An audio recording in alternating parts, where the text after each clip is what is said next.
හරි. අපි දැන් යන්න හදන්නේ 2008 මේ රෙද්ද පැටලිලා 2008 A level ගුරුත්වාකර්ෂණ ක්ෂේත්‍ර ගානට. හරි. 2008 A level ගුරුත්වාකර්ෂණ ක්ෂේත්‍ර ගාන බලමු. හරි. එකින් එක බලමු. පළවෙනි එක. හරි බලන්න බැරි වෙයිද කියලා. පළවෙනි එක. මොකද්ද කියන්නේ? පෘථුවියේ ස්කන්ධය සහ අරය පිළිවෙලින් කැපිටල් M සහ කැපිටල් R නම් පෘථුවි කේන්ද්‍රයේ සිට H දුරකින් ඇති ලක්ෂයක ගුරුත්වාකර්ෂණ විභවය සඳහා ප්‍රකාශනයක් MH සහ G අසුරෙන් ලියන්න. පෘථුවි කේන්ද්‍රයේ සිට අනන්ත දුරකදී ගුරුත්වාකර්ෂණ විභවය ශුන්‍යයි උපකල්පනය කරන්න. දැන් 2008 A level හරි රෝ ඒ මෙහෙමනේ කිය මෙව්වා ගේමක් තියනවද පුතේ H දුර H මෙතන විභවය ලියන්න. V මෙයා M මේ දිගේ H නේ ඍණ GM බෙදීම H හරිනේ වැඩේ කොට B ස්කන්ධය එම්මන කුඩා වස්තුවක් P ලක්ෂයේ සිට ඉහළ මෙන්න මෙතන P ඔතන P ලක්ෂය VP P VP P ලක්ෂයේ සිට සිරස්ව ඉහළට VI ප්‍රවේගයෙන් ප්‍රක්ෂේපණය කළේ යයි සිතමු. එහි ආරම්භක ලක්ෂයේ සම්පූර්ණ යාන්ත්‍රික ශක්තිය මෙන්න මෙතනට අදාළව යාන්ත්‍රික ශක්තිය කියන්නේ විභව ශක්තිය ධන මොන ශක්තියෙන් ඕනිද? චාලක ශක්තියෙන් ඕනි. හරි. එහෙනම් මෙතන විභව ශක්තිය ලියන්න පුළුවන්. යාන්ත්‍රික ශක්තිය කියන්නේ මේ I එක. යාන්ත්‍රික ශක්තිය කියලා කියන්නේ හරි විභව ශක්තිය ධන චාලක ශක්තිය ඍණ GM M බෙදීම H ධන චාලක ශක්තිය භාගයයි M VI වර්ගය VI වල වර්ගය ගේ මම්ම නෑනේ පුතේ. හරි. මෙහෙම ලියන එක කැතයි වගේ නම් ධන ඉස්සරහට දාලා ඍණ පිටිපස්සට දාලා ලියන්න. හරි එහෙම ප්‍රශ්නයක් නෑ. හරි. ඊළඟට පෘථුවි කේන්ද්‍රයේ සිට වස්තුවක් ගමන් කරන උපරිම උස කැපිටල් H සඳහා ප්‍රකාශනයක් G H G M සහ VI අසුරෙන් ලබා ගන්න. පෘථුවි කේන්ද්‍රයේ සිට වස්තුවක් ගමන් කරන උපරිම උස. දැන් වස්තුව ප්‍රක්ෂේප කරන්නේ කොතන ඉඳලායි? පෘථුවි කේන්ද්‍රයේ ඉඳලා නේ. වස්තුව ප්‍රක්ෂේපණය කරන්නේ මේ වගේ කතාවක් නේ. එහෙමනේ තියෙන්නේ. පෘථුවි කේන්ද්‍රයේ සිට වස්තුව ගමන් කරන සෝරි මගුලක්. පෘථුවි කේන්ද්‍රයේ ඉඳලා වස්තුව ගමන් කරන උපරිම උසට ප්‍රකාශනයක් ලියන්නලු. ඉතින් දාන්න තියෙන්නේ මොන සංස්ථිතියද? ශක්ති සංස්ථිතිය දාමු. හරි. මෙන්න මෙතන ඉඳලා කොච්චර උසකට යනවද? එතෙන්ට තියෙන උස කැපිටල් H. මෙන්න මේ උස කැපිටල් H. මේකට ප්‍රකාශනයක් ලියන්න කියලා නේ කිය. මෙතනදී ප්‍රවේගය කීයක් වෙයිද දෙයියෝ? උස කියපුවා ප්‍රවේගය බන් තව තියෙනවා නම් එතනින් නවතින්නේ නෑනේ. උඩහට යනවානේ. හරි. එහෙනම් මෙතන ප්‍රවේගය කීයද? 0යි. චාලක ශක්තිය 0යි. එහෙනම් අපි දානවා 2. හරි. ශක්ති සංස්ථිති නියමය. මෙතනදී මුළු ශක්තිය මෙන්න තියෙනවා. භාගයයි M VI වල වර්ගය ඍණ G capital M simple M බෙදීම H සමානයි උපරිම උසේදී චාලක ශක්තිය බිඳුව ධන ඍණ GM M බෙදීම උපරිම උස කැපිටල් H. ඔතනදී කාව උක්ත කරන්නේ තියෙන්නේ කැපිටල් H උක්ත කරගන්න තියෙන්නේ කැපිටල් H උක්ත කරගන්න තියෙන්නේ. ඉතින් මෙයාව මේ ගේමු මේ දෙන්න අනිත් පැත්තට ගෙනියමු. හරි. එතකොට GMM බෙදීම කැපිටල් H සමානයි. එතකොට මෙයාව මෙහෙට ගෙනාව මේගොල්ලෝ මේ පැත්තට ගෙනිච්චානේ. එතකොට GMM බෙදීම සිම්පල් H ඍණ භාගයයි M VI වල වර්ගය. හරි. පොඩි එකාව අයින් කරලා දාන්න. M කැපුවා. හරි. M කැපුවා. හරි. ඔතනින් දැන් එනවනේ මෙන්න මෙහෙම GM බෙදීම කැපිටල් H GM බෙදීම H ඍණ VY වල වර්ගය බෙදීම 2යි. ඔහොම ඇවිල්ලා තියෙනවනේ. හරි. ඉතින් මේක සුළු කරගමුකෝ. මෙතෙන්ටත් දාහන්කෝ 2ක්. හරි. එතකොට මෙතෙන්ට දාගමු H එකක්. හරි. දැන් හරි. දැන් තියෙන්නේ GM බෙදීම කැපිටල් H 2යි GM ඍණ H VI වල වර්ගය බෙදීම 2යි H. හරි. ඉතින් පුතේ මේ H එක උක්ත කරගන්න විදිය කැපිටල් H කියන්නේ බලන්න මෙහා යනවා මෙතෙන්ට 2යි G capital M H බෙදනවා 2යි GM ඍණ H VI වර්ගය H VI වල වර්ගය. හරි. ඔවුන් ඕකනේ. ඔන්න හරි. ඒකත් හරි. ඊළඟට තුන්වෙනි එක මෙම අවස්ථාවේදී වස්තුවේ වියෝග ප්‍රවේගය සඳහා ප්‍රකාශනයක් GM H අසුරෙන් ලබා ගන්න. ඒ කියන්නේ පුතේ මෙතනදී වියෝග ප්‍රවේගය තමයි අහන්නේ. හොඳට තේරුම් ගන්න. ඊලක්ෂයේ ඉඳලා වියෝග ප්‍රවේගයට ප්‍රකාශනයක්. හරි. ඊලක්ෂයේ ඉඳලා වියෝග ප්‍රවේගයට ප්‍රකාශනයක් තමයි අහන්නේ. කියන්නේ මෙන්න මෙහෙමයිනේ. P වල ඉන්නවා. ඔතන ඉඳලා වියෝග ප්‍රවේගයට සංකේතය මොකක්ද දීලා තියෙන්නේ? V නේ. අයි මේ ඇත්තටම මම මේවා ලියන්න ගියාම මිනිස්සුන්ට එපා වෙන්නේ නැද්ද කියලා? V-E. හරි අනවශ්‍යයි. විකාරණේ. හරි කමන්නේ. දැන් මෙන්න මෙතන කොහෙට යන්න ඕනි? අනන්තයට යන්න ඕනි. මතක් කරන්න වියෝග ප්‍රවේගයක් දුන්නට පස්සේ අනන්තයට කියලා නැවතුණත් අපිට කමක් නැහැ. හරි. එහෙනම් මෙතනදී චාලක ශක්තිය කීයේ? බිඳුවයි. අනන්තයේ විභවය කීයද? බිඳුවයි. හරි. විභවය බිඳුවයි. ඒ කියන්නේ අනන්තයේ විභව ශක්තිය කීයක් වෙන්න ඕනිය? විභවය බිඳුවයි නම් විභව ශක්තිය බිඳුවයි. විභව ශක්තියත් බිඳුවයි. ඉතින් නැවත වතාවක් අපි දානවා මොකද්ද?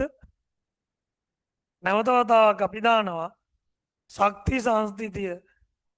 ශක්ති සංස්ථිතිය. හරි.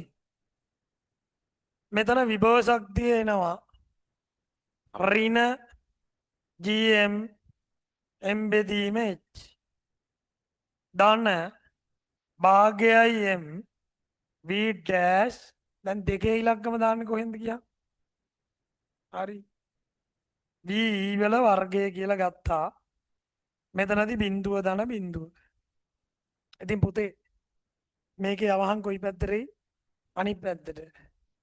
භාගයයි M V වල වර්ගය සමානයි GM M බෙදීම H. Mට M කපලා දාන්න V වර්ගය සමානයි දෙකයි GM බෙදීම H. හරි. එතකොට V කියලා කියන්නේ වර්ගමූල ඇතුලේ දෙකයි G කැපිටල් M බෙදීම H. හරිනේ. හෙන අමාරුයිද කියන්නකො ඉතින්. හෙනම ගානක්ද? නෑ. හරි. ඔගේ හදාගන්න ඊළඟට බෝඩ් එක මකන්න.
හරි.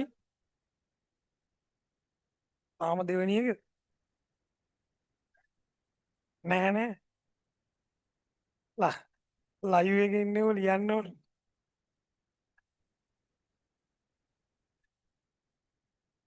හරි.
හරි දන්න ඇති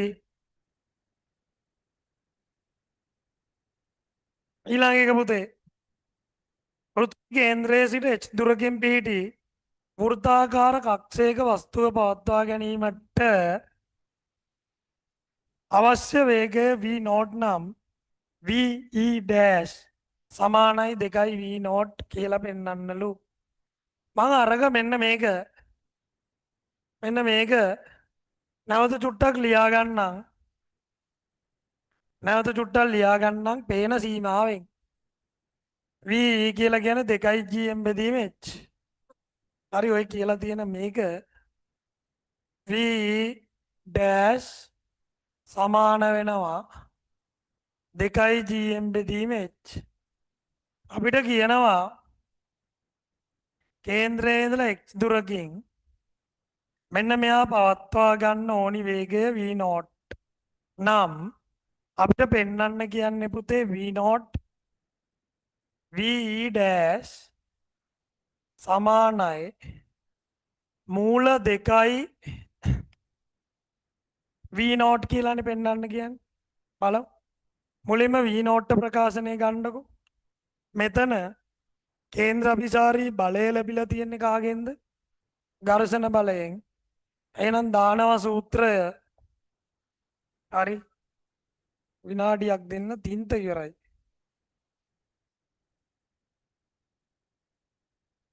කේන්ද්‍ර අභිසාරී ලබා ගන්න ගුරුත්වාකර්ෂණ බලය.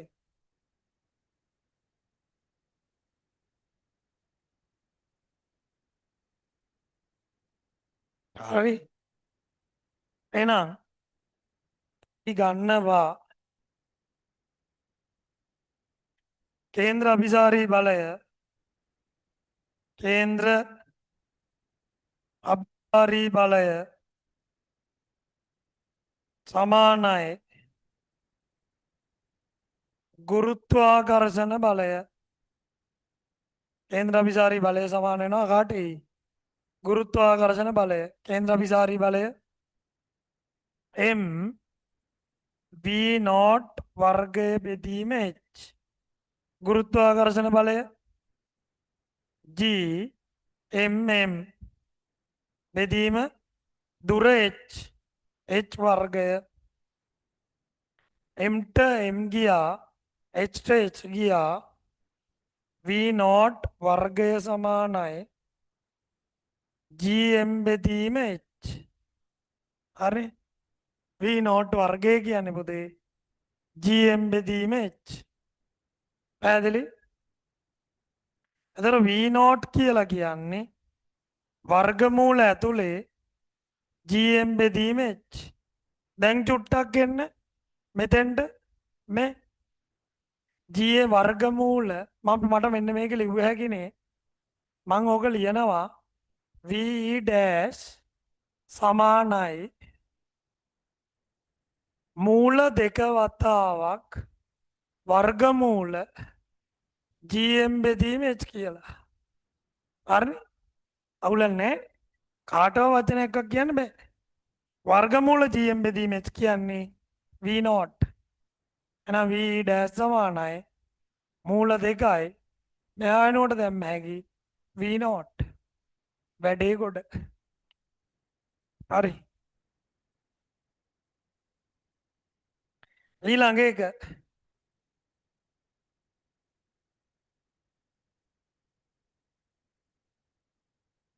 D m සමානයි 6 ගුණ කිරීම 10 බල 24යි. පෘථුවියේ අරය 6400යි නම් පෘථුවි පෘෂ්ඨයේදී වියෝග ප්‍රවේගය VE ගණනය කරන්න. වියෝග ප්‍රවේගය. වියෝග ප්‍රවේගය ගත්ත හැකි සූත්‍රය මොකක්ද? මෙතනදී ඒක ආදේශ කරන්න පුළුවන්. වියෝග ප්‍රවේගය 2 GM බෙදීම කැපිටල් R නේ. 2 GM බෙදීම කැපිටල් R නේ. හරි. 2යි G 6 ගුණ කිරීම 10 ඍණ 11යි 10 ඍණ 11යි පෘථුවියේ ස්කන්ධය 6 ගුණ කිරීම 10 බල 24යි 10 බල 24යි අරේ පුතේ 6400 කිලෝමීටර් මීටර් කළා ආදේශ කරන්න MS ඍණයකින් උත්තරේ එනවා 10 බල 3යි. හරි. සුළු කරලා උත්තරේ ගන්න 1.05 ගුණ කිරීම 10 බල 4යි MS ඍණයක. හරි. 1.05 ගුණ කිරීම 10 බල 4යි MS ඍණයක කියලා එනවා. හරි. ඊළඟට E එක ඊළඟට E මොකක්ද කියන්නේ? පෘථිවි පෘෂ්ඨයේ මධ්‍යන උෂ්ණත්වය දීලා තියෙනවා 208යි. සෝරි 280යි. මෙම උෂ්ණත්වයේදී හයිඩ්‍රජන් සහ ඔක්සිජන් අණු සඳහා වර්ග මධ්‍යන මූල වේගය ඔබේ ගණනය කිරීම සඳහා පාත සඳහන් දත්ත භාවිතා කරන්න. බලන්න මෙතන තාපය දන්නේ නැති එකෙකුට E වලින් පස්සේ හදන්න බෑ. හරි. ගුරුත්වාකර්ෂණයි තාපයයි මොනවා වෙලාද තියෙන්නේ? මික්ස්. සමහර ඒවා ඉන්නවා ශේෂ්ත්‍ර තුනෙන් එකක් විතරක් බලාගෙන යනවා. ඒ වගේ එකෙක් 2006 හදන්න ගියා නම් පුතේ බුදු සරණයි. ඇයි? ගුරුත්වාකර්ෂණයි විද්‍යුත් ශේෂ්ත්‍රයි දෙකම එකට මොනවා කරලාද මික්ස් කරලා තියෙන්නේ 2006. හරි අපි ඒකත් හදමු. දැන් මෙතන තාපය අණුවක වර්ග මධ්‍යන මූල වේගය VRMS වර්ග මධ්‍යන මූල වේගය කොහොමද එන්නේ? 3යි kt බෙදීම කැපිටල් M 3යි kt බෙදීම කැපිටල් M K බෝල්ට්ස්මාන් නියතය M හරි M කියන්නේ මොකද්ද? අණුවක ස්කන්ධය දාන්න ඕනේ 3යි kt බෙදීම හරි අණුවක ස්කන්ධය simple M K Boltzmann නියතය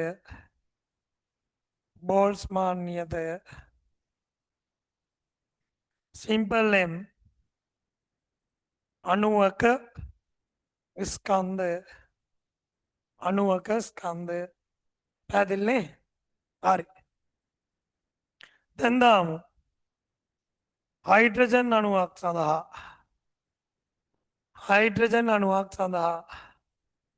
H2 අණුවක් සඳහා VRMS සමානයි වර්ගමූල ඇතුලේ 3යි බෝල්ට්ස්මාන් නියතය 1.4 ගුණ කිරීම 1023යි වතාවක් උෂ්ණත්වය 280යි කෙල්වින් හයිඩ්‍රජන් අණුවක ස්කන්ධය 3 ගුණ කිරීම 1027යි 3 ගුණ කිරීම 1027යි. හරි. එතකොට ඔක සුළු කරපුවාන් ඒ 1960යි MS ඍණයක කියලා. හරි. 1960යි MS ඍණයක කියලයි. ඊළඟට අපිට කියනවා මේ ඔක්සිජන් අණුවක ස්කන්ධය හයිඩ්‍රජන් වගේ 16 ගුණයක්ලු. ඉතින් පුතේ මේ උඩ ටික ඔක්කොම එකයිනේ බං. හොඳට බලන්න මේ 3යි kt බෙදීම M. හරි. ආයෙ දාලා සුළු කරත් කමක් නැහැ. ඉතින් මං කියන්නේ එච්චර කරන්න ඕනේ නැහැ. මේ බලන්න. හොඳට බලන්න 3යි kt බෙදීම M නේ. හරි. අපිට දැන් හයිඩ්‍රජන් වල ආවා. හරි නිකන් මෙහෙම හදලා ගන්නකො. V හයිඩ්‍රජන් ඔක්සිජන් දාමුකෝ. VO2 බෙදීම VH2 සමානයි. මෙන්න මෙහෙමයි එන්නේ හොඳේ. 3යි kt බෙදීම MH2 වතාවක් MO2 බෙදීම තියෙන හයිඩ්‍රජන් එහෙනම් එයාගේ M එක කොහෙට යනවයි? උඩට යන්න ඉබේ MH2 කතාවක් 3ට වර්ගමූල ඇතුළේ මෙයාට මෙයා ගියා දැන් VO2 බෙදීම VH2 ඉතුරු වෙලා තියෙන්නේ MH2 MO2 හරි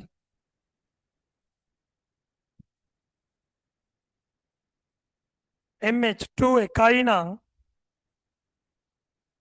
MH2 එකයි නම් MO2 කියන්නේ ඒ වගේ කී ගුණයක් කියලායි තියෙන්නේ 16 ගුණයක් කියලා තියෙන්නේ දීලා තියෙනවා හරි 16යි MH2 මේ මෙයා MH2 කියලා ගන්න මෙයා 16යි MH2 කැපිලා ගියා වර්ගමූල ඇතුලේ එකයට 16යි ඒ කියන්නේ බා එකේ වර්ගමූලය 1යි 16 වර්ගමූලය 4යි හරි අපිට ලැබෙනවා VO2 බෙදීම 1960 සමානයි 1/4යි VO2 කියන්නේ 1960 බෙදීම 4යි කීයයි 490යි MS ඉනේ එක හදලා ගන්නවා නම් හදලා ගන්න හරි හදලා ගන්නවා නම් හදලා ගන්න ඒත් හදලා ගන්න බෑ ඇයි කෙලින්ම ඔක්සිජන් වල ගාන දීලා නෑ ඉතින් ආයෙත් ඉතින් මේක 16න් වැඩි කරා නම් හරි හරි එහෙම නැත්නම් ඉතින් මේ විදිහට ගන්න බෙදලා ගන්න ඊළඟට අපිට අවසානයේදී අහනවා දෙන ලද උෂ්ණත්වයකදී වායු අණු වලට ඉතා වේගවත් වේගවල සිට මන්දගාමී වේග දක්වා වූ ප්‍රාසයක් ඇත. දෙන ලද වායුවක් වායුගෝලයේ රඳවා තබා ගැනීමට එම වායුවේ 6යි VRMS 6යි VRMS අඩු වෙන්න ඕනලු පුතේ V ඊට වඩා V කියන්නේ මෙන්න මෙයානේ හරි ඉහත ඊ ප්‍රතිඵල භාවිතා කරමින් පෘථිවි වායුගෝලයේ ඔක්සිජන් වායුව පවතින නමුත් හයිඩ්‍රජන් වායුව නොපවතින්නේ මන්දයි පැහැදිලි කරන්න. එහෙනම් අරන් බලමු හයිඩ්‍රජන් සඳහා 6යි VRMS අරන් බලමු. 6යි VRMS 6 වතාවක් හයිඩ්‍රජන් වල VRMS 1960යි. කීයයි 11760යි MS ඍණ එක ඔක්සිජන් සඳහා 6යි VRMS කීයයි 6 වතාවක් 490 2940යි MS ඍණ එක හරි කවුරු සඳහා විතරයි තරක තෘප්ත වෙන්නේ මෙතන එන්නේ කීයක්ද බලන්න මෙතන එන්නේ 1.5යි 2.2යි මේ 10500යි MS ඍණ එක හයිඩ්‍රජන් වල කීයද 11760යි හරි තෘප්ත වෙන්නේ කවුරු සඳහා විතරයිද ඔක්සිජන් සඳහා විතරයි හරි එහෙනම් VRMS 6යි VRMS අඩුයි VE තෘප්ත වන්නේ ඔක්සිජන් සඳහා පමණි ඔක්සිජන් සඳහා පමණයි පුතේ හයිඩ්‍රජන්ට මොනව වෙන්නේ නැද්ද තෘප්ත වෙන්නේ නෑ ඒ කියන්නේ හයිඩ්‍රජන් ඉන්නේ නෑ හරි ඔක්සිජන් ඉන්නවා හයිඩ්‍රජන් ඉන්නේ නෑ පැහැදිලිද